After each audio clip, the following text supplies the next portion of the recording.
today. Now, this is quite an important step for us, and configuration is easy. I'll repeat it again, but making sure doing what we are doing is right is quite important, and that's where my focus will be again in this class. So we are going to look at identity resolution overview. So far, we have just talked about unification so much, but unification is is not the name of the feature. It's a concept where we unify the data, we unify multiple customers into one. But the feature name is identity resolution. When you go into Data Cloud, you'll not see anything such as unification, but you will certainly see identification resolution, identity resolution. So unification is a functional term, but when it comes to configuring Data Cloud, it's identity resolution. They both are the same things. It's just the name of the feature is identity resolution. We're going to look at identity resolution, look at the rule sets, look at the reconciliation, best practices, and then go about and do the hands-on as well. Identity resolution, what it is, and how can we create a unified customer profile. You'll hear a lot of unified from now on. Everything we do is unified. It's unified individual, it's unified account.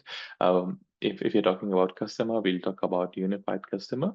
That's the nature of Data Cloud. When we are at the stage of identity resolution, configuring an identity resolution, and once we have configured an identity resolution, everything changes in Data Cloud to unified, especially from an individual or an account perspective.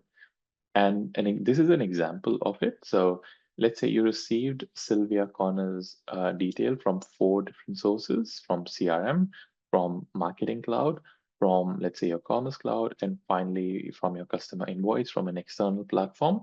All 4 of the systems might have some things in common, one thing in common, such as Sylvia is common across all the systems, the first name. Then you have an email address. Email address can be same for some, can be different for others. Phone numbers might be available at some places, maybe same, may not be same. Some may even have addresses. So you have wide variety of data available from your identity sources. We were able to bring it into Data Cloud. We were able to ingest it, data model it, and now it's time for unification. Unification or identity resolution is combined of 2 things, matching rules and reconciliation rules. Matching rules are easy to understand. It's very close to our duplication and matching rules in Salesforce, our where clause in a SQL query, our conditions of filters in list view or reports.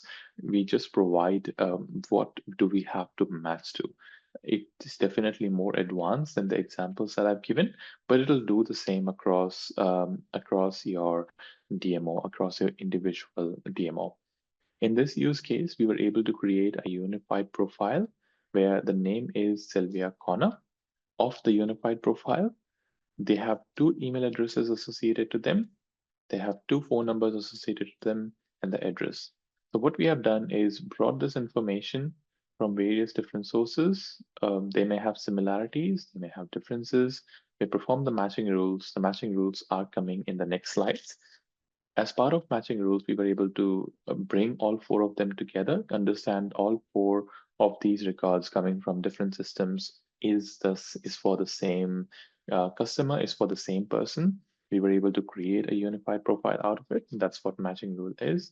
We were able to reconcile the fields which were conflicting, such as your first name and your name. I wouldn't say first name and last name. Your name is available as various different sources, but we needed a name which is reliable.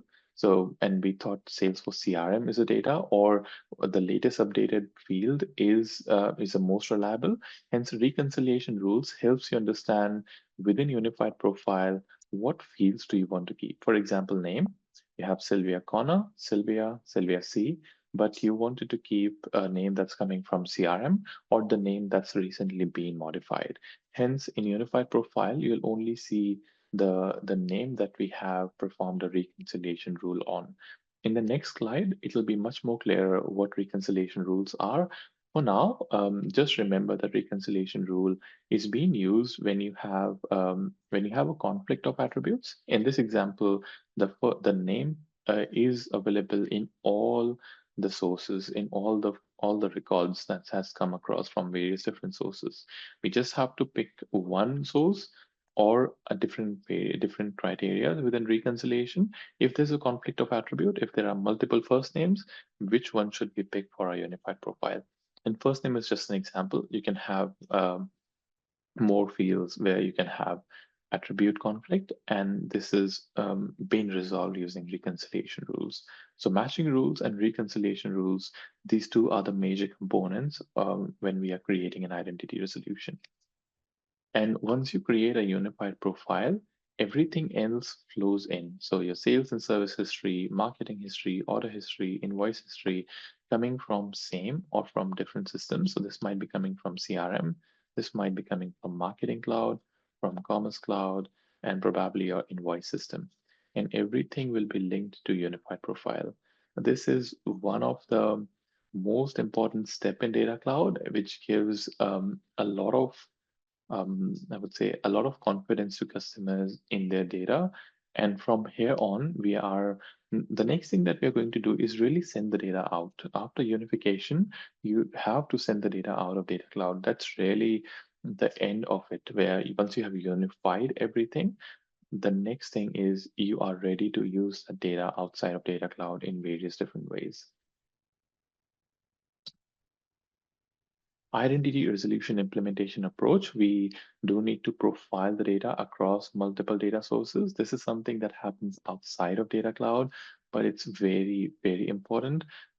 Identity resolution, when we configure it, you will realize the configuration is quite easy, but the impact of configuration is massive.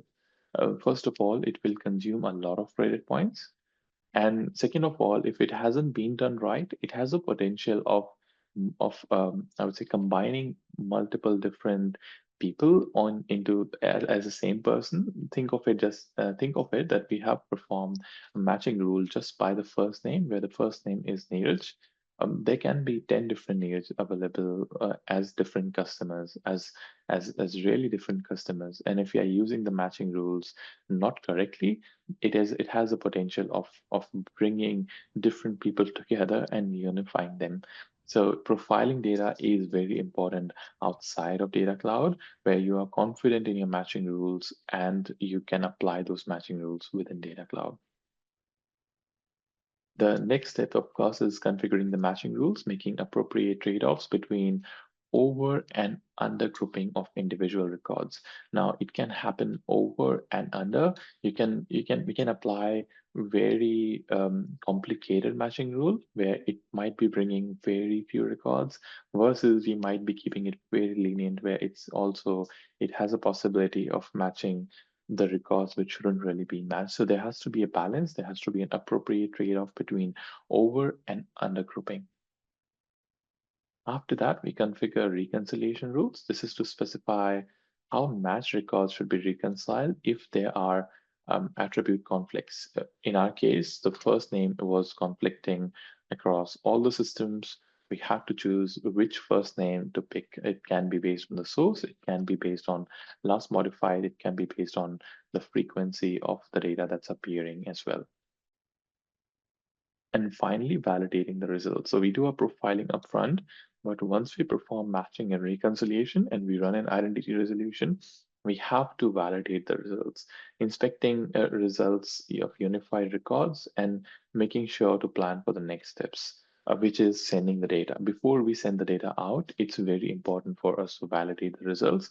We may not validate it every single time, but especially when we are implementing we have to make sure that the matching rules are working appropriately. Also, when we're going live, it's important to keep an eye on identity resolution and make sure that your QA team is aligned and they are preparing for the test cases to run on identity resolution, not only in sandboxes but in production as well, for at least once or twice. Once you are confident, of course, you can let go of that process. Matching and reconciliation rules. The Output of identity resolution is a unified profile and unified link. We are going to talk about unified link in further detail.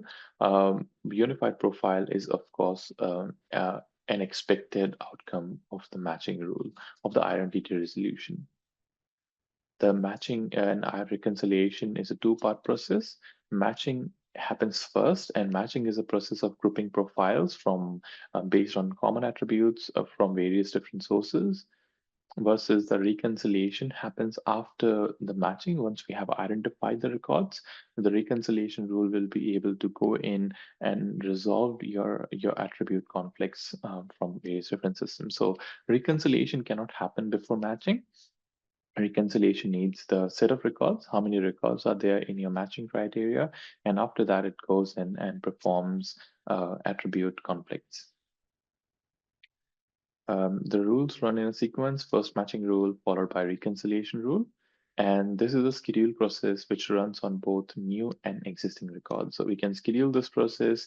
It can run on both the new records and the existing records every single time. How do we create a matching rule? It's a simple rule where we have criteria. So let's say first name equals to XYZ, last name equals to something else, the phone number. The important thing is within the matching rule, your criterias are being joined with an operator. You do not have an option to choose between and or you the matching rules always group the criteria based on an and operation. Now here are a few examples of Sylvia. So you have Sylvia. The rule, first of all, the rule is first name and last name should match. The phone numbers should match. So it's actually three matching or three criteria: first name, last name, and phone number. In this example, we have four records. We have Sylvia, Connor, and the phone number. It will match wherever the three attributes are available. So for first, third, and fourth records, this is matching. For the second record, it's not matching because it only matches with the first name and the last name. The phone number is not available. So out of this matching rule, we are only going to get three records out of four, where therefore Sylvia Connor can be or may not be a part of this matching rule, part of Sylvia Connor as an individual, matching with 1, 3, and 4. But this is the impact of matching rule, a simple matching rule. If we try to extend this matching rule with the email address as well, so you're making it more stricter, where you have first name and last name and phone number and email address. If we do that, we only get two matches out of four, where all the information is matching with the other record. So it's important to understand what matching rules to provide, which will give you the best or the worst outcome, and plan based on it. Again, not doing it under, not doing it over, just finding the trade-off, the best trade-off, so where it's giving you a lot more matching rules than available. There are multiple matching criteria. Oh, good. Now there are different types of criterias that we can use to perform mapping, such as we can use an exact matching criteria where the first name should exactly match as the value that's there. It should exactly match as a phone number, as an email address, etc. So that's quite simple. You when you're creating a matching criteria, a matching rule, you'll be able to define first name has an exact match within Data Cloud. That's one option. Second option is exact normalized, where the data is normalized for you. Your email addresses are normalized, your addresses are normalized, phone numbers are normalized. I'll give an example in the next slide of what normalized really means. And the third the third type of match criteria is a fuzzy match. It's only available for the first name at this point in time, where it can look at the nicknames, it can look at many other things as well. So it will not do an exact match if Matt is equals to Matt, but it can also look at Matt is equals to Matthew, for instance. So there are three different types of match criteria when we are configuring a matching rule within Data Cloud. Specifically talking about fuzzy match, we have three different types of precision. You have high precision, medium, and low precision. The low precision gives you a match above the minimal threshold that Salesforce sets. It's a minimum bar for a fuzzy match. It catches the common misspellings, errors, and less obvious errors that are less obvious to eye. So it does do a very low precision level of checking versus a medium precision can also look at abbreviations, can also look at name orders, common names, and multiple name words versus the high precision can look at other things, including what's in low and medium. It has nicknames of pre-validated list. And again, this list is not something that we can influence during implementation. It's being managed and run by Salesforce. It can review in punctuation errors and capitalization. To give an example of that, for low precision, Lisa can match to Lisa, Kathy can match to Kathy, Lucia can match to Luke. So it's a very simple fuzzy matching. Versus if I look at the high precision, the most complex one, it can look at, and these are two different names, it can look at Beatrice to Beatrice, William to Bill, Mary Jo to Mary Jo, and Catherine to Catherine. So it can do a bit more complex where it can also look at the letters if the letters are different, but it has the same meaning. It can understand that both the users are same. In medium precision, it can look at S dot can be Sharon, AM can be Anthony Michael, and so forth and so forth. So with fuzzy matches, especially for first name, you can also get some users tend to create their guest profiles or create their commerce profiles with the exact name versus the name that they are using outside. It can be a short form of it. With fuzzy match, you can bring those records together as well.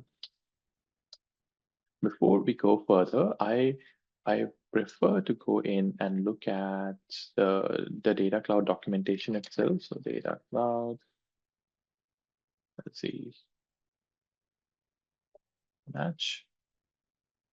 This documentation gives us a better idea of what are the different types, exact, normalized, and fuzzy, and the examples are also being from there. So if you look at this example, if you look at this document, you have exact match, exact normalized, and then within fuzzy, you have three precision. Exact match are just exact matches as we discussed.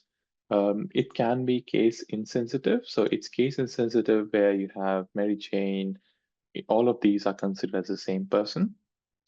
If I look at exact normalized, and there will be examples where from email, it will remove things like double quotes or any other information, especially if you are consuming it as a text. So email address can be a text, can be an email field as well. Same with contact point phone. It can remove an additional characters. It can remove the formatting of the phone and make the phone number normalized. So this is an example of the source. So you may have received an email as such, but it will normalize it before doing a deduplication check or matching. Same with the phone numbers. And the same is with the address as well. So you may receive it with the address line in there, and it'll just remove it and put just the address for you. Fuzzy match, again, low, medium, and high precision. The examples are here for you, and it only supports first name at this point in time.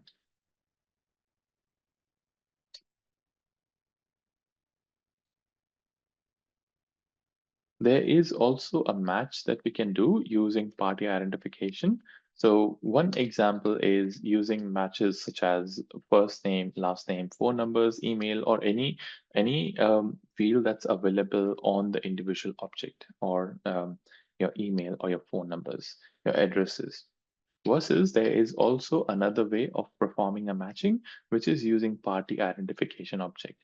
And there has been a big emphasis on using party identification because think of scenarios where I mentioned if I'm only using the first name to perform a matching nearest across the organization, I can find a lot of duplicates and I can actually unify the profile by incorrect data.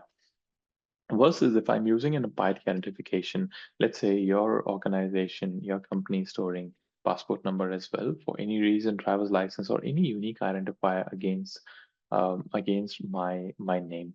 Then that matching, along with the party identification matching, becomes quite robust, where I'll be able to find Neeraj, but only where the passport number matches as well, and it will reduce the chances of errors. Hence, we use party identification in our use case as well, with customer rewards number and passport number.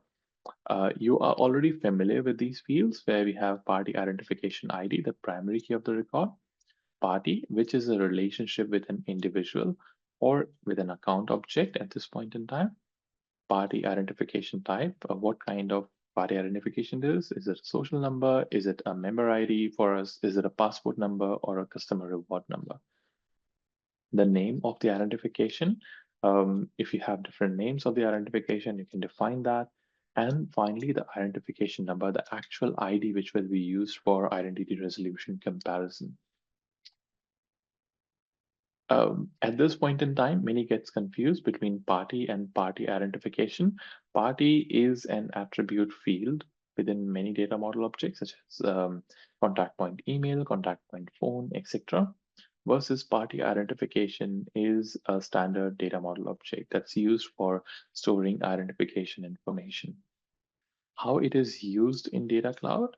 The field is typically used as a foreign key across multiple different systems, across multiple different standard data model objects, such as, again, contact point email, contact point phone, versus party identification is, first of all, it stores identification data within Data Cloud, but then it's also being used for identity resolution rules that are specific to bring the customer information where the passport number or the unique number is matching as well. Example is Marketing Cloud Contact Key, Salesforce Contact ID, a customer ID that's coming from AWS. All these are examples of party as a field. Versus for identification, it's driver license, external ID of customers, passport number, social security number, etc. is an example for party identification. We can also create multiple matching rules. So I create a matching rule 1, a matching rule 2, and a matching rule 3. And I can add them using an OR criteria. That becomes your rule set. So think of an example where I'm using first name, last name, and phone number. If this doesn't matches, go to the next one, which is first name, your last name, and email.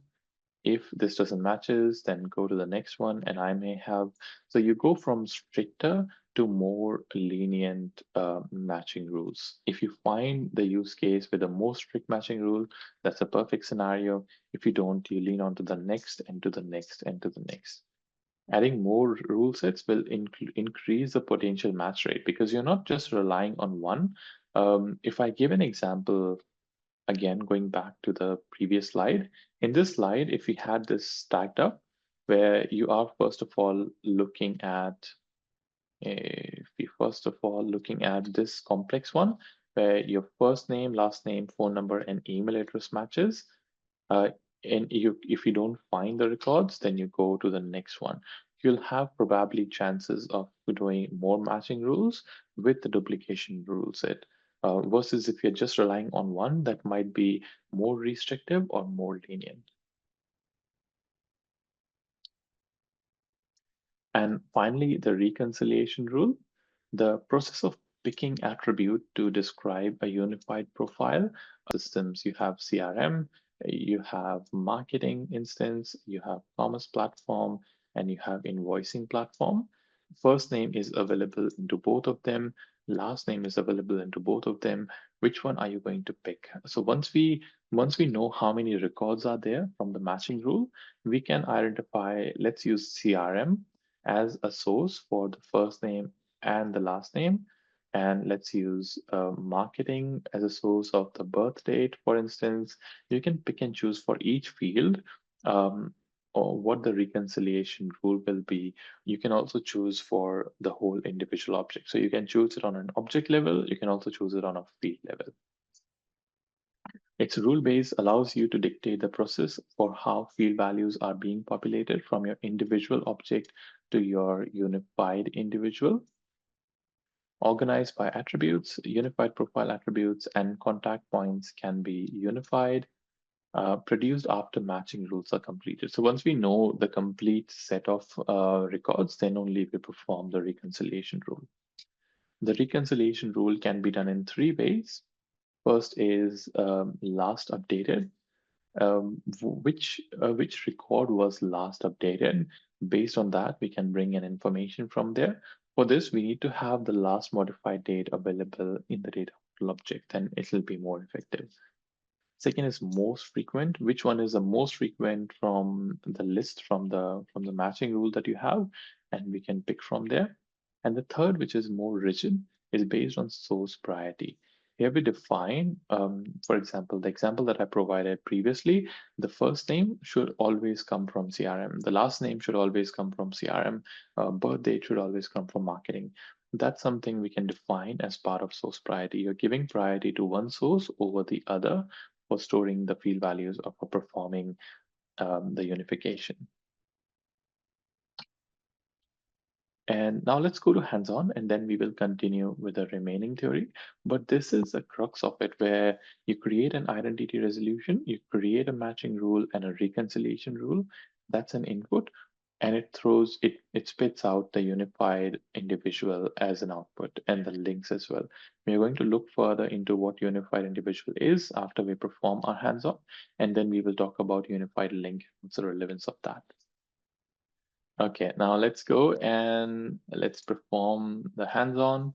So this is the same instance that we used before. I have data streams configured. I have data models configured. We have data in contact point email, contact point phone, individual, and party identification. This is what we need bare minimum to go and perform an identity resolution. The other things do not play a role in identity resolution. So your sales orders, your parking space, parking reservation, they do not play any role in identity resolution. Once we get an output, then we will be able to see how it all relates together and how it all brings, how it all comes together. But as far as the identity resolution configuration goes, we are only looking at things which are related to an individual. That's it. Click on identity resolution and make sure there's no identity resolution at this point in time. I'll click on new.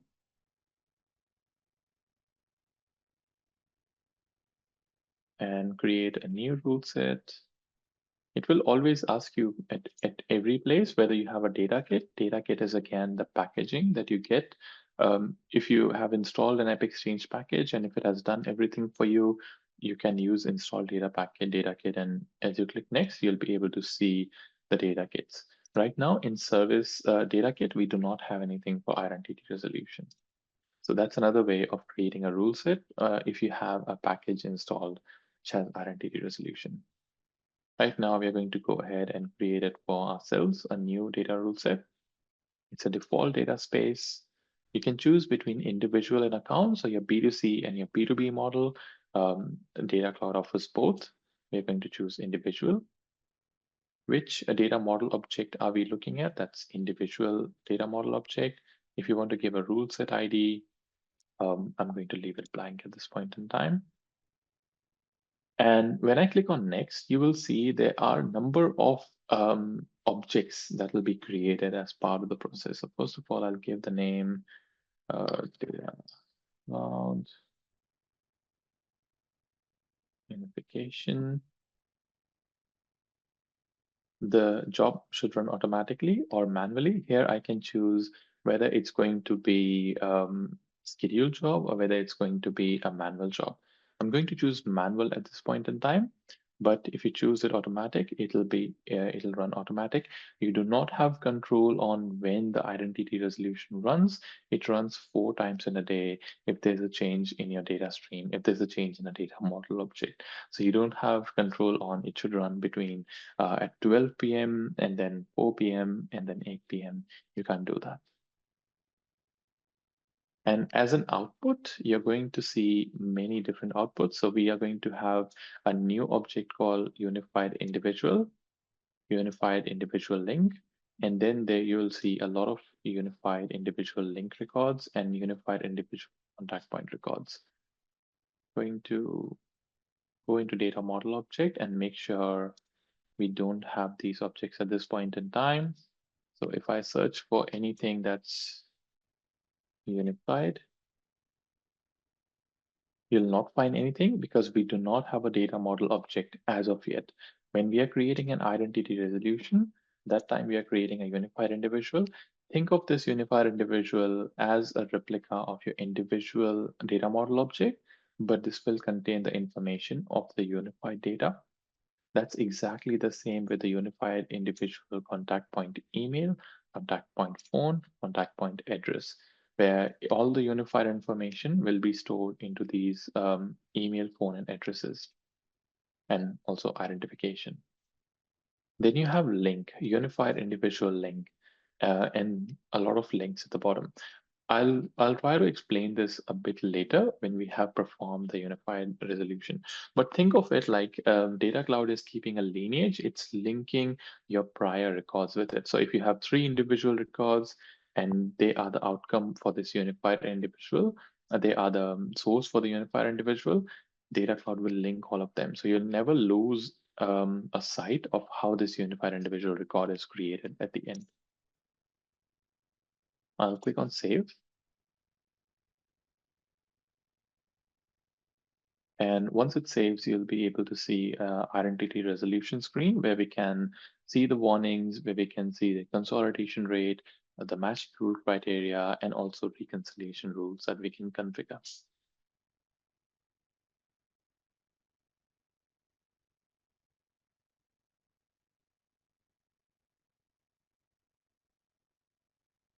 Okay.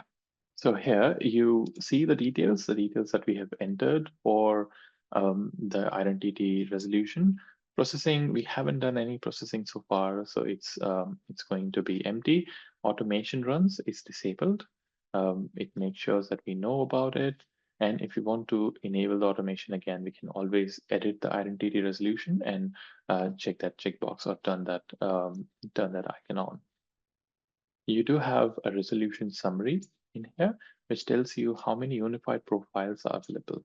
So you may have 100 source profiles and you created 50 unified profiles out of it. That means every 2 records were duplicate or were needed a unification, for instance, and that drives your consolidation rate. So based on your total unified profiles, by your source profiles becomes your consolidation rate. In the example that I've given, the consolidation rate will be 50% because you're able to match 50% of the records from your system. You may also have known unified profiles and also have anonymous unified profiles, especially in scenarios where you're bringing the guest information, especially from Interaction Studio or from Salesforce Marketing Cloud, you're bringing the known subscribers or unknown subscribers. You have matching rules, which we're going to configure in a moment, and you have reconciliation rules.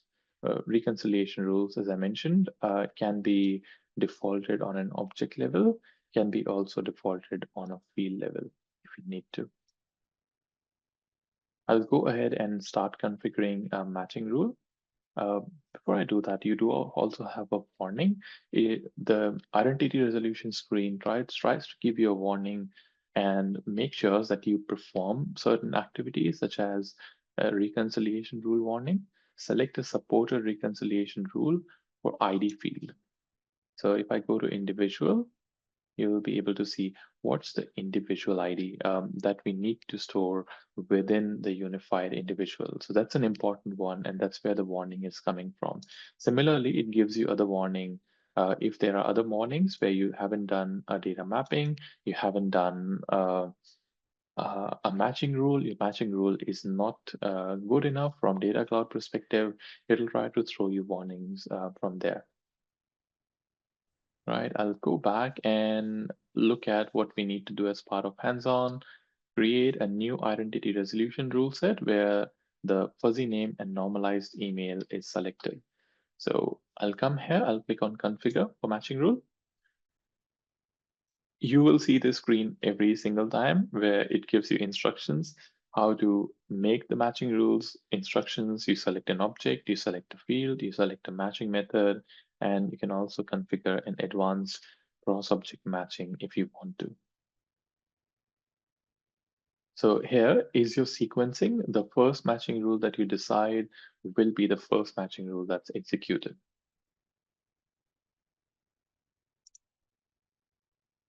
When I click on add, you'll see there are certain matching rules which are pre-configured for you. Fuzzy name and normalized email is one of them. I can go ahead and create a custom rule as well. But the common use cases, which is a fuzzy name and normalized email match, phone number match, address match, and your phone number and email address match is already available in here. So all you have to do is select this, click on next.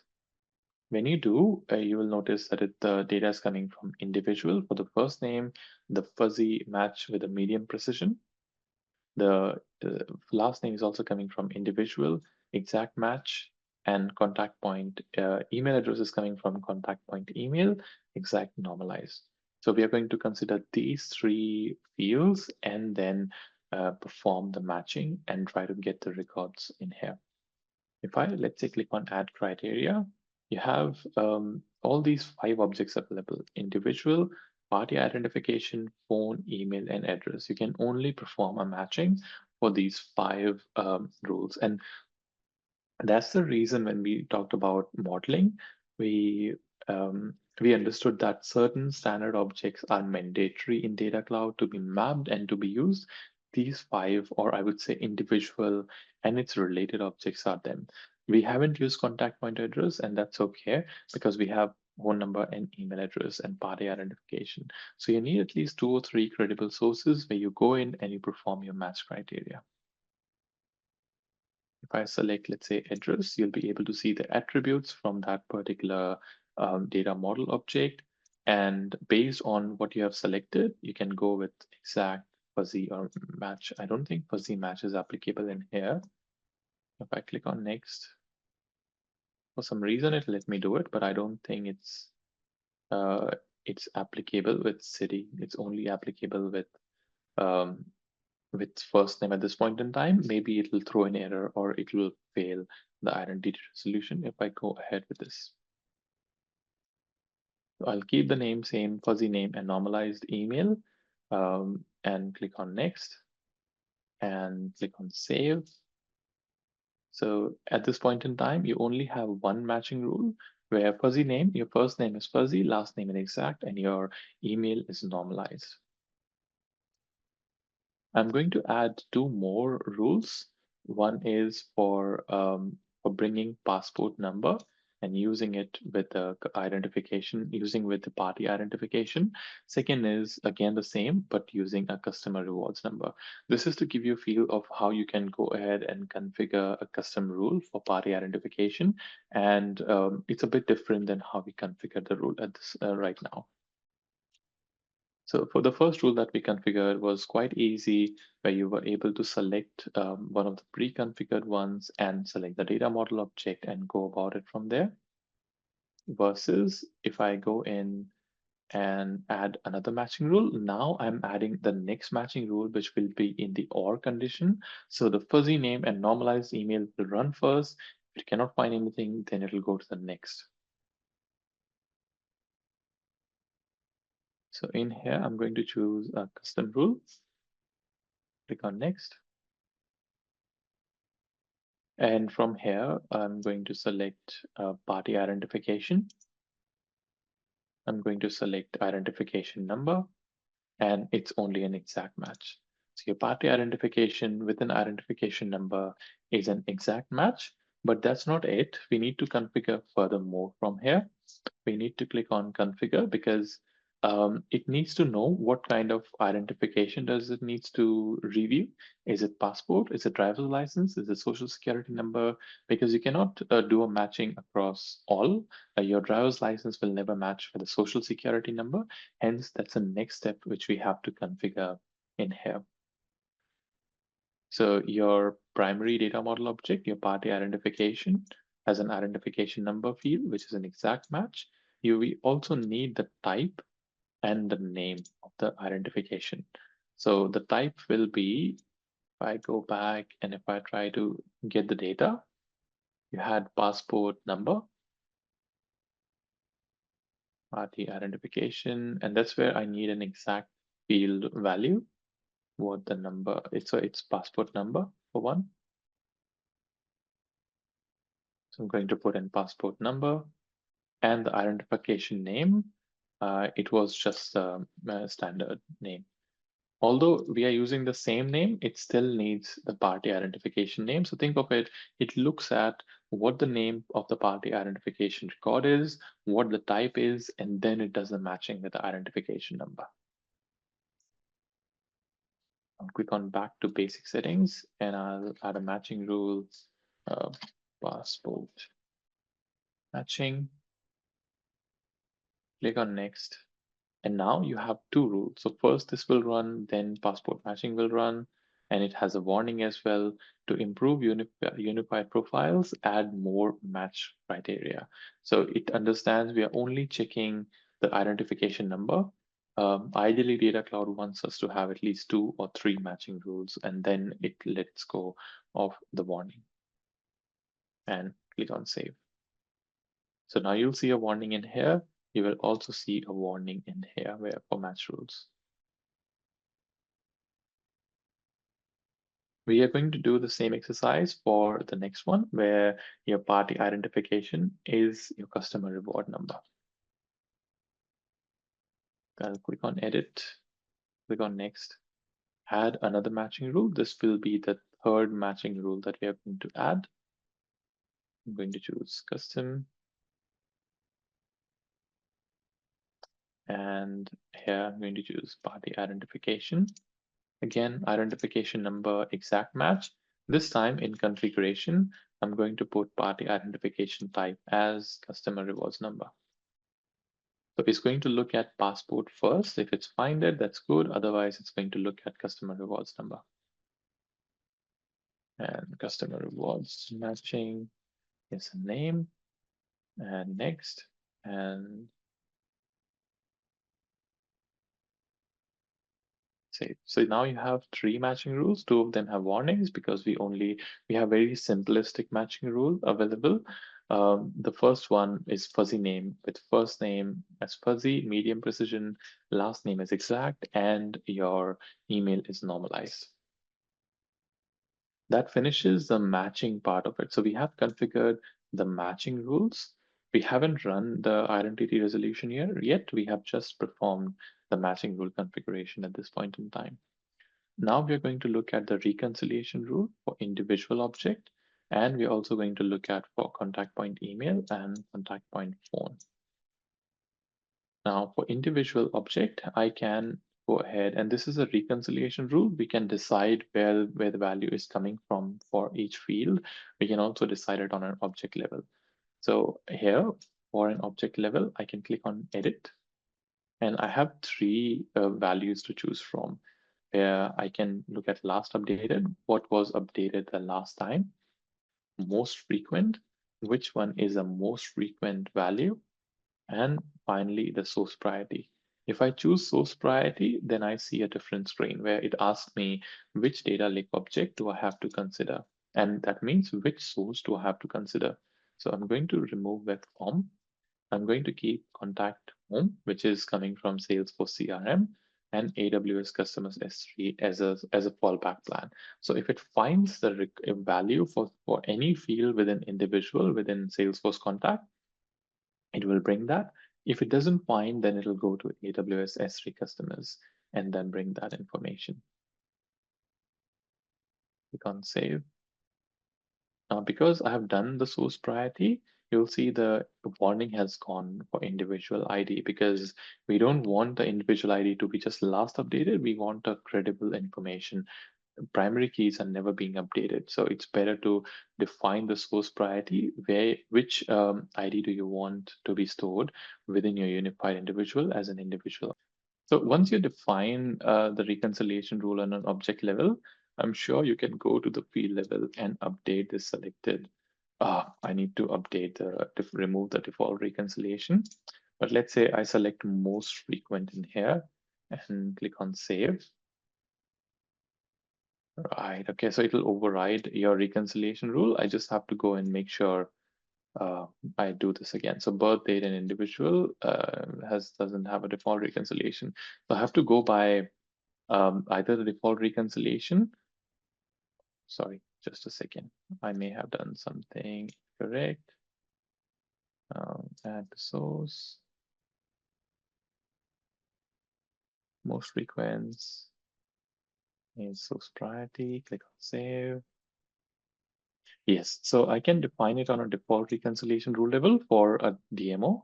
I can also go in and change for one of the fields. For example, for birth date, I've selected most frequent. So you have a choice. You can select different reconciliation rule for each of the field, especially for the primary key, the individual ID. Source priority becomes the most important one because the other two are unreliable. The data within primary field is never updated. And the last use, again, the most frequently will also not be an option, especially with the primary key because all of them are unique. So the only option for the primary key for the individual ID is source priority. So we did configure the reconciliation rule for individual, and now it has stopped throwing the warning. We also want to change the reconciliation rule to source priority for contact point email and contact point phone.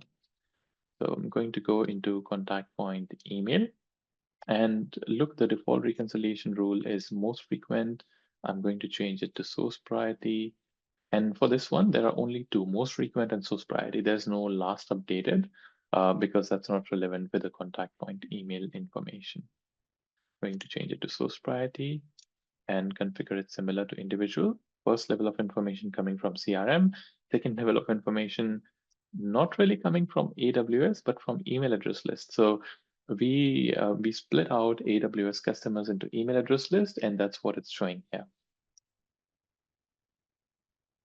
Save, and this is similar exercise we are going to do with contact point phone, where the data is coming from contact and then AWS.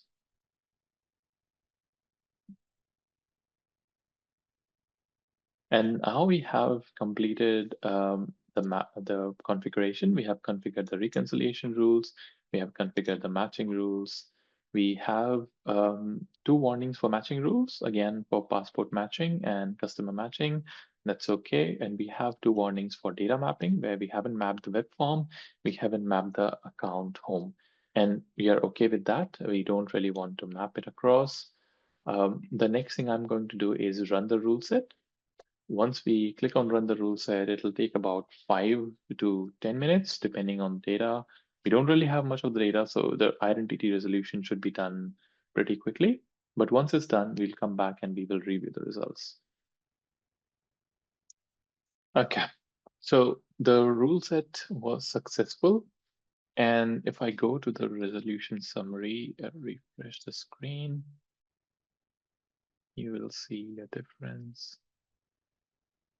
Yeah, so the last job that we ran was successful. If we go to the processing history, we'll see when the date was run, the total records, the total unified profiles, consolidation rate, etc. This is an exact information which is being portrayed in here. What has happened is you have total 60 source profiles. This is inclusive of, I think I have a bit more. You may see a different result because I have profiles from from CRM, from AWS, but I may also have it from an external system. I created another data stream. You may have a different source profile, for example. So this is the number of source profiles you have in your individual data model object at this point in time. Unified profile is how many unique records you were able to find out of these 60. So definitely there are certain records which were multiple, maybe coming from different systems. And then this also drives your consolidation rate. What's your consolidation rate? In this case, it's 20%, 28%, because only 43 records were unique out of those 60 records. And all of them are known profiles. We all have an ID against them. We all have a name against them. We know where they're coming from. None of them are anonymous profiles at this point in time. So when the rule is complete, it will give you a result as such. And in the further class down the line, we also understand what consolidation rate means, what the best practices for it, etc. Now, because I have the information available now, we have created an identity resolution. I'll go back to data model and try to change this into a graph. So now you will notice you have a unified individual available as well. Previously, you did not have that information. So previously we had just individual who was being mapped to all the other data points that we are bringing from external system. But now you also have unified individual. And that's where I wanted this screen to explain you a bit better about what linking is than just going into theory. So now a new object is being created, unified individual, which is looking up to your individual record. You can also see you have other unified individual objects such as party identification for contact point for email. If I click on any one of them, what it is essentially is doing is linking your unified individual with your all the phones available in your system. So this is moreover a linking process where it's trying to link your prior data. If I go to identification, it's going to link your unified individual with party identification that you already have. Same thing with email, and same thing with the phone now, same thing with the address. So think of it that it's moreover maintaining a lineage. And Samrat, you may have a deja vu because if you say Informatica does the same, Data Cloud is exactly what it does. It creates a unified profile, it finds the unique record, but it keeps the lineage of the record as well. So you will know exactly at that point in time, this particular individual is being made out of how many records or from records from which system. So that's what Data Cloud does when you create an identity resolution. It creates a new object such as unified individual, but also it links to the existing individual records. If I go into Data Explorer and let's click on Data Model Object, now you will have unified individual almost everywhere. Now, if I sort by first name, I know Bob Marley has multiple records, so I'm going to look at Bob Marley. This is a list of all the unified individuals. This has a button where I can go and look into detail of that record. So I'll click on it. This is a unified individual being created for us. Right now, the information is very high level. You do have a unified individual ID. This ID is created by Data Cloud. This is not a reliable ID. If I run a identity resolution again, if it finds a change, it will override this ID with something else. So it's not a reliable ID, but the data is reliable where every time you run, it will bring you more richer data of Bob Marley, again, based on the identity resolution and reconciliation rules we have. Now, this information is not enough for us to understand if the data is being unified or not. It has the first name, the last name, the person name, etc. I'm going to go ahead and update this page. And this is not a data cloud part. This is more over your app builder or Salesforce administrative part where you're going in and clicking on edit page. and updating the page layout, or I would say the Lightning page for Data Cloud.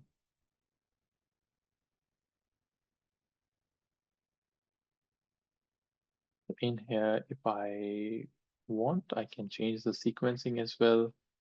So I'll keep the first name above, this one at the end, last name at the top with the first name. We need to have person name as well, and keep it absolutely at the top. Citation, created unified individual ID.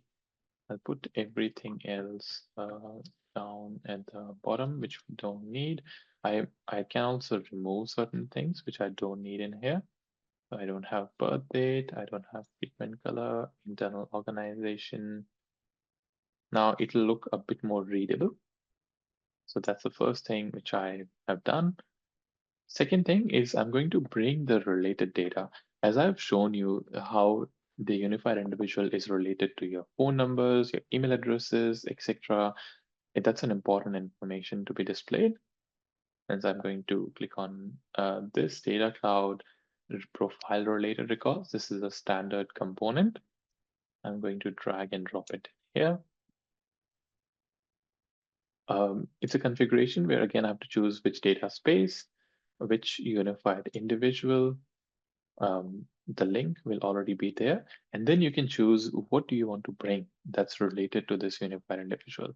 I do want to bring the individual records first of all, and I want to show the data source where they have come from. Probably their first name. If they have their person name, I'll bring that. And that's about it. I'll click on OK. This component is not an address component, it's an individual component.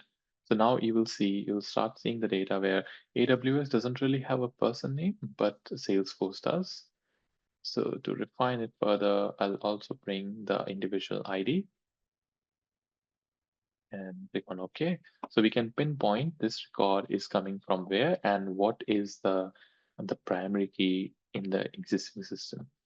Now this configuration is only for individual. I can drag and drop the same component again, and I can configure this component for other attributes. In our case, we have phone number, email address, and party identification. So I can choose, I have already selected individual. I can choose email as a next example. Click on select. I can choose the email address.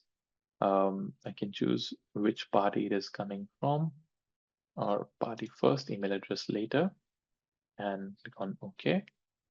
So now it'll tell me party may not be the right one. Let's see. At the end, what I want to look is from where this email address is coming from. I may be able to look at it further down later. Let's configure it and then we'll figure out where this party information is coming from. So this is for your email. You can drag and drop again the same component and configure it for phone numbers and for party identification. I'm going to select phone number this time, select formatted E164 phone number, your party information, and select phone as a component icon. And lastly, I want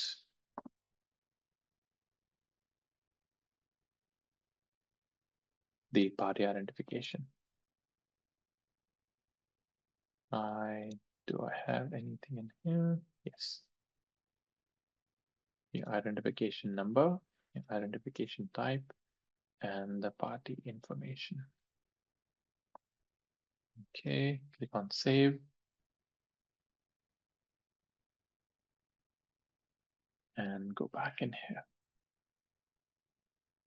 Now the screen may look a bit more relevant to you, and you'll be able to realize this individual is being created out of what data set. So it's definitely coming from Salesforce, Salesforce CRM, where you have Bob Marley with this individual ID versus you have the same customer in AWS as customer 003. you are getting two different email addresses, Bob Marley at email.com, Bob at lego.com.test. You're getting one phone number from here, another is blank, and you're getting two different party identifications, one for customer rewards number and one for the passport number.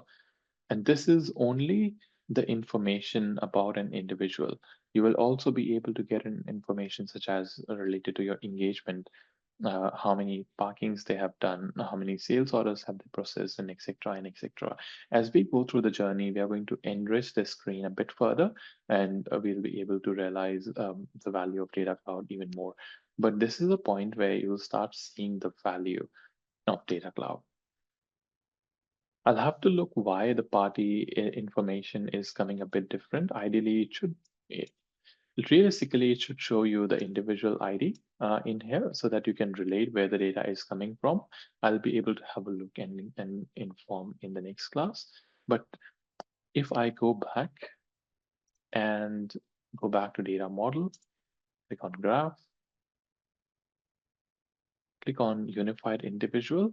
This is what it is doing, where you have unified individual directly related to individual, indirectly related to your other attributes, party identification, contact point phone, email, and your address as well. And this is a representation of it, where because the data is all connected, we are able to bring it and we are able to understand how the data is being created. After this, when we create insights or segmentation or activation, we are not going to use individual because individuals will have duplicate versus we are going to use unified individual because unified individual will always be able to show us the right information, collective information based on the matching rules and reconciliation rules. Go back to Data Explorer, and before going to the slide, I might go into a few more examples where we looked at Bob. If I look at another example, which is Adam, for instance. So Adam again have two records coming from AWS, coming from Salesforce. You'll be able to see the information for Adam. Similarly, we should have Gary Speed in here. Gary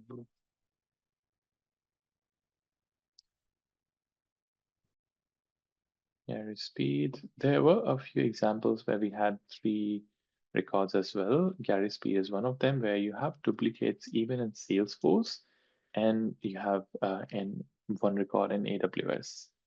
So this gives you an information beyond matching. You can also take an action and merge those records in Salesforce. That's not what Data Cloud does for you, but it gives you an information of what can be done for segmentation, for activation, even if you want to merge the records in your existing system.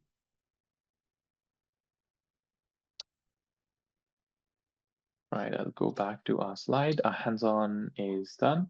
The next thing to know is the output of identity resolution. Now, because you have seen that in action, the next few slides will be much more easier to understand, where you think of it more like your key ring, where you have multiple different keys and they all do different things, but they are grouped together for you to utilize. Similarly, in Marketing Cloud, we do have we it's very similar concept where we get the data from multiple different sources. We tie it all together, and that's something we can use in segmentation and activation. But it's going to ingest the data from various different sources. It's never going to update the data back. So updating or merging data is not a functionality of Data Cloud. That's where I suppose it's different from MDM. And Samrat, later on when we are at the stage, I'd like you to share your experience for Informatica because you're coming from a master data management system altogether. You'll be able to share a bit more insight than just me speaking about it. But Data Cloud will never go back and update your external systems. It will just ingest the data. It will create a unified profile, and then you're ready to perform advanced searches, segmentation, send the data out. And when you're sending the data, it's really more like a list which an external system can take an action on rather than updating an external system. In our example, we have seen that carry speed has two different records, but Data Cloud will never go ahead and merge these records in Salesforce CRM. That's not what it does. Its action is very limited to tying it all together and bringing you a unified profile view. Now, by this time, you will notice that it's not a system of record. Your data cloud is not a system of record. It's a system of reference. Your system of records will still be your will be your systems from where you're getting the data. In this example, you have Salesforce Org 1 and Salesforce Org 2. In our example, we have Salesforce Org, AWS. You can have Marketing Cloud, Sales, Commerce Cloud, any external platform where you're getting the data. That will still be your system of record. When you bring the data into Data Cloud, in this example, if you take a reference of Salesforce orgs, you have Salesforce org 1 and org 2, you have contact information, the contact, and the other thing is obsolete or I would say extracted in this view. We of course have to do data stream and data mapping, and then we will map the data to individual that's been abstracted in here. But your contact information is being stored in individual object from multiple different sources, in this case, two different Salesforce instances. And then we create a unified profile, like how we have done at this point in time. But the unified profile, again, is not a is a view, moreover. It's been created out of those individual records. And if there's a change in the individual record, let's say there's a change in the email address in here, there's a change in the phone number in here, when we run the identity resolution next time, your unified individual will reflect the latest information. So it will not keep a history of what it has changed to. That's moreover a field audit trail feature which your system of record will have, not Data Cloud. Data Cloud is really a system of reference. If something is changed, it will just reference that. So it's trying to create a unified individual based on multiple individual records you have received from your source system. All it's trying to do is create references and present you the unified information.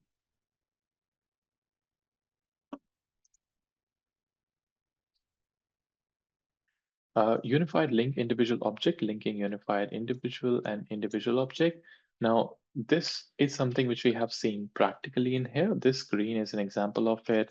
Moreover, if I go to data model again and switch back to the graph view, from here you'll be able to understand much more clearly that unified individual is indirectly related to party identification, is indirectly related to contact point phone, and so forth and so forth and so on. So for that, we needed a link or a bridging object, a junction object, something in between to create a relationship between your individual. This can also be replaced by contact point email, contact point phone, contact point address, party identification, etc. Your unified individual record is being linked to individual or its related records using the unified link individual. So it's a bridging object where you have an ID for individual, you have an ID for unified individual. So that's how you're able to relate one individual record with multiple individual records without impacting the individual. So there is no change in individual. We are not going and updating the data model object of individual. All we are doing is creating a relationship. So if you're familiar with the Salesforce terminology, this is more like a junction object, unified link individual. If you're familiar with the broader terminology, it's a bridging object which links the two data sets together. And at the end, we are able to get the outcome, which is your unified individual being linked to the party identification or contact point email or individual for that matter indirectly. And the impact of that is this screen where you're able to see this screen and all the related information together.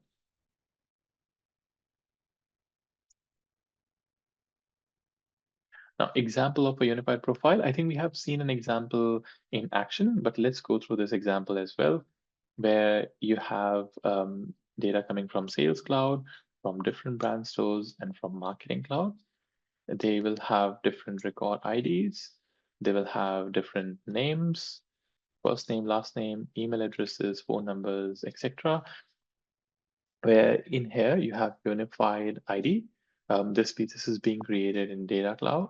You'll be able to choose which name to pick based on the reconciliation rule, which last name to pick based on the reconciliation rules. You'll be able to retain both the email addresses, both the phone numbers, and you'll be able to get the matrices as well, which is it's a collective matrix now. If you look at it, previously the matrix was done on each of the data source. So in here, the total spent by Rebecca was 400. On the other store, it was 200. When we combine it together and then when we run the insights, it'll give you the total spend is actually 600. Building to the previous example, Rebecca with this email address did 5 clicks and 2 opens. Now this information can be stored against the unified individual. So what we have done right now is the basics of it. We have created the unification with a matching rule, reconciliation rule. We have got the base level of information in here. Tomorrow, when we learn more about calculated insights, we'll be able to enrich this further with calculated insights. And by that session, I'll be able to bring in more information, such as your engagement data. Right now, it's all individual data. We can bring engagement data, and we can also bring the insights level of data in here, which will enrich your unified profile in many ways. Now, the difference between unified profile and golden record, now we are going more over into the discussions of what's MDM and what's data cloud. Again, different MDMs have different capabilities. Some MDMs may have similar capabilities at Data Cloud, even much more. Some MDMs may be really restricted to how the MDMs used to work previously. But Samrat, if you have any input on any of the slides, feel free to come off mute and share your experiences with us. I think that'll be really helpful for all of us getting an experience from you who has actually worked on an MDM and coming from a data background. Now, the difference between a unified profile and a golden record, the unified profile maintains all sources and data lineage. It's a flexible model where you'll be able to resolve identity links, stitch the data together. Um, the example we have seen, it hasn't made any changes to the existing data. All it has done is try to identify the unique, I'd say, the common records, bring them together and create a lineage of it. This is the most important one where unified individual ID is not meant to be used as a golden record ID. It is not a reliable ID. The next time we are going to run an identity resolution, this unified individual ID will change. Hence, it's not an ID that we can distribute to external systems, and they can keep it and they can carry it on with that. That's not something which Data Cloud does. I think that's one of the biggest differences between MDM and Data Cloud. All data points associated with individual and complete lineage is retained within Data Cloud. Again, you will exactly know how this unified individual is being created at any given point in time. All matrices and all behaviors are available at all times, combined or independently. What we mean by that is there's nothing stopping you in creating an insight on an individual object. So you can still use individual object versus unified individual at any given point in time. Even in segmentation, when we do segmentation, you will still get an option of individual. So if you want, you can still go ahead and perform your activities, segmentation, activation, calculated insights on an individual object versus you have an option to do that with the unified individual object as well. So Data Cloud does restores the matrices and behavior for both combined and independent data. Combined, that means your unified data versus independent, that means your individual data for your data sources, which is not unified, which may still have duplicates. If I look at the golden record, it's strongly desired for simplicity, strongly limited due to simplicity. That might mean you may have not as complex matching rules as possible. Again, that depends on what tool we are talking about. Now we are comparing Data Cloud with a broader set of MDM.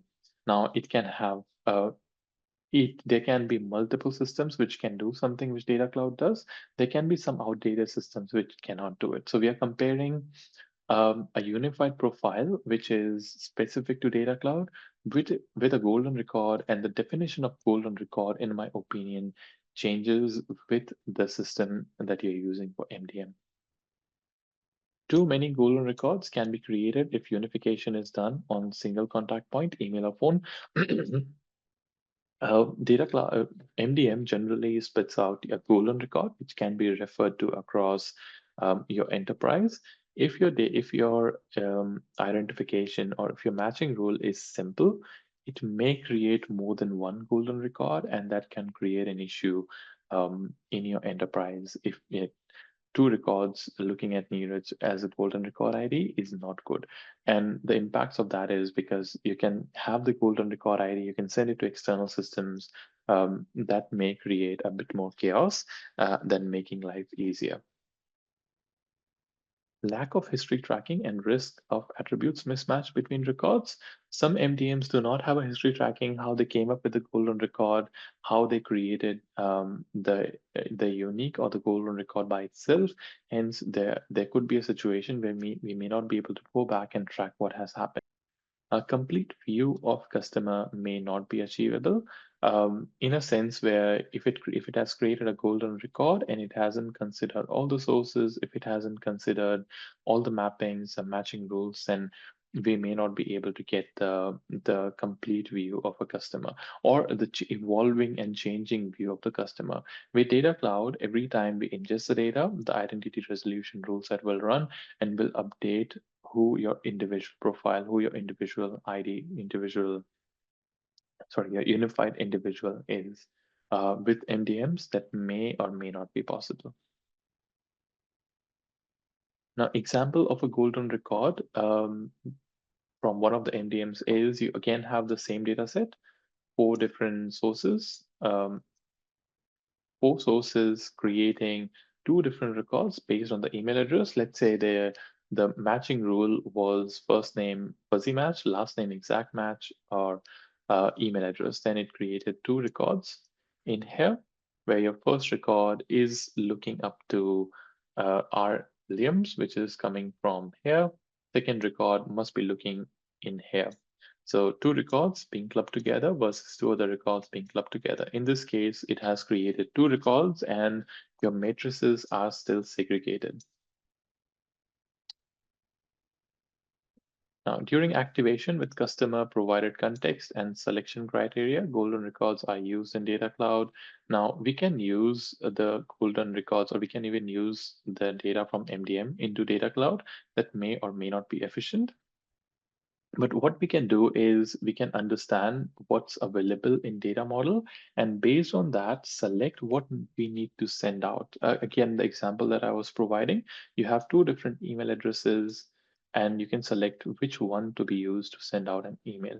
That's something you can do in Data Cloud as well. Again, you do not have two different records. You still have one unified ID, one record with two different contact points, and you can choose which email should be sent based on which subscriber at what point in time. So you can achieve what an MDM is doing, even if the records are split because the email addresses are different. You can still achieve that at some point in Data Cloud when activating the data, when sending the data out, when deciding this segmentation, let's say for a particular product release, should go to what customers, should go to which email address. You can decide that in Data Cloud, even though the data is connected through and through using individual and its related contact points. You may have multiple email addresses, multiple phone numbers. That is not stopping you from choosing the correct email address for your purpose. The next is unification timings, how fast or how quickly you can run. You can run it on demand. What we have done right now, we haven't scheduled it. We can run it on demand maximum 4 times in 24 hours. If we do a schedule, that's a batch. And again, it can run 4 times every 24 hours. We don't have control over when the batch will run. It's more over when your data is changed in your data model objects. Considerations that we need to keep in mind. Fuzzy and normalized matching are available only for specific attributes. It's not available for all the attributes.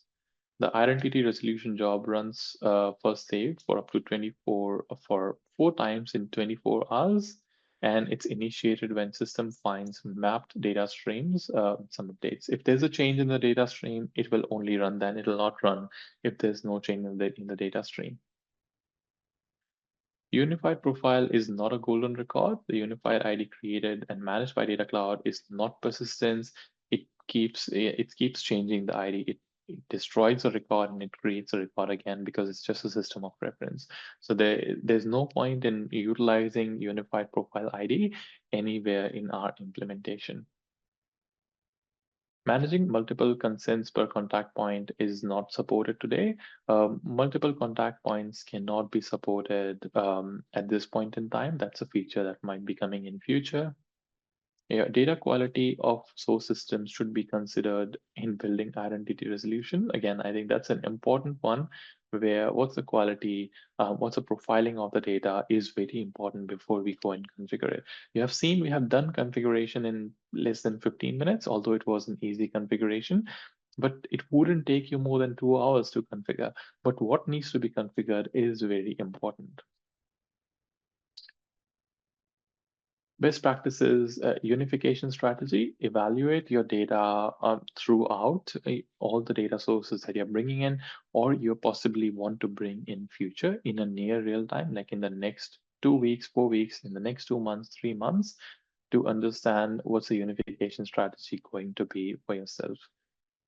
Be intentional with matching rules. So you don't have to be too much. You don't have to do over and under. You just have to do enough to get the right results for your organization.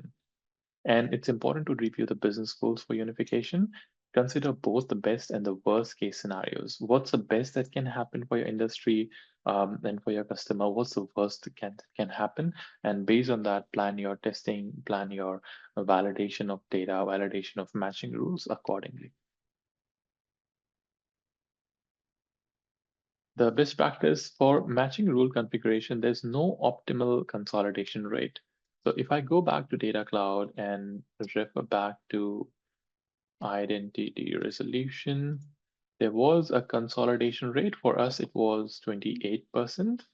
Now, there is no best practice for consolidation rate. It just tells you how many records it was able to consolidate out of your overall system. So let's say you're importing 100 records and 50 of them are duplicate, you'll get 50% consolidation rate, and so forth and so on. So consolidation rate is not the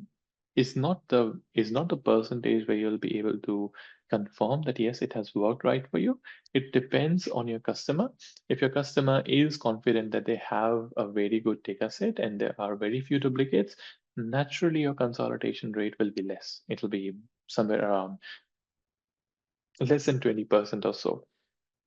If your customer has a problem, it knows that the data is duplicated heavily, there are no guardrails in any of the system, then naturally your consolidation rate will be higher. So there's no optimal consolidation rate. It varies by industry, by customer, by business scenarios. The more permissive the matching criteria, the higher the consolidation rate is. The more restrictive the matching criteria, again, the less consolidation rate is. So consolidation rate is subjective based on various different circumstances. Hands-on exercise after completing identity resolution, review resolution summary, results in Profile Explorer, Data Explorer, and Query Editor.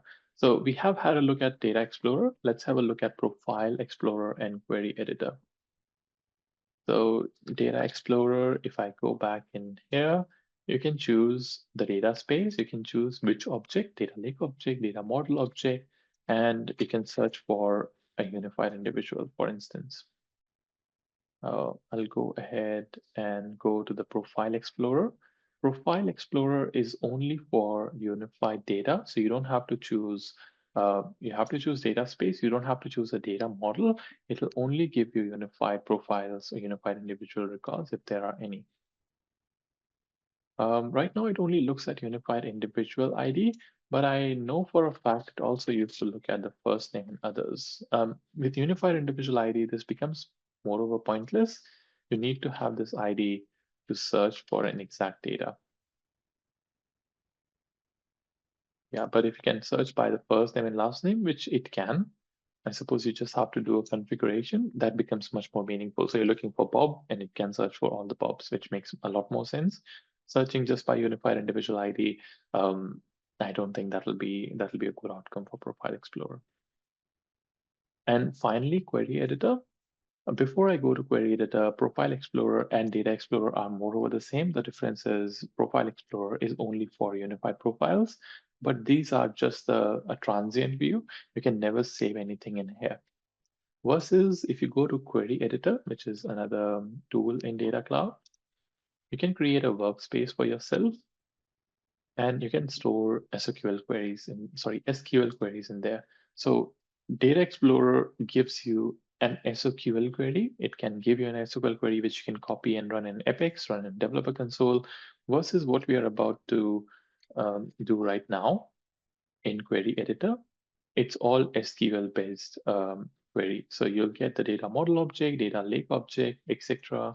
If I search for unified individual, for instance, it's not going to work based on SOQL, it's based on SQL. So if you look at this, it's all SQL.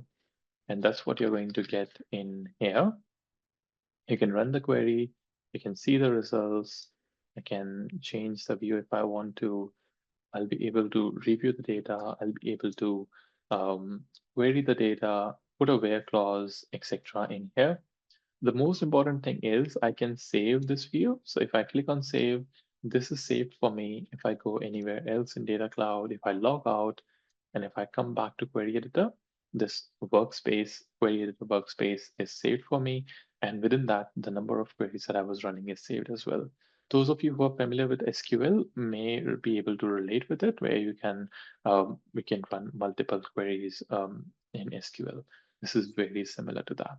But this is another way how you can view the data in Data Cloud.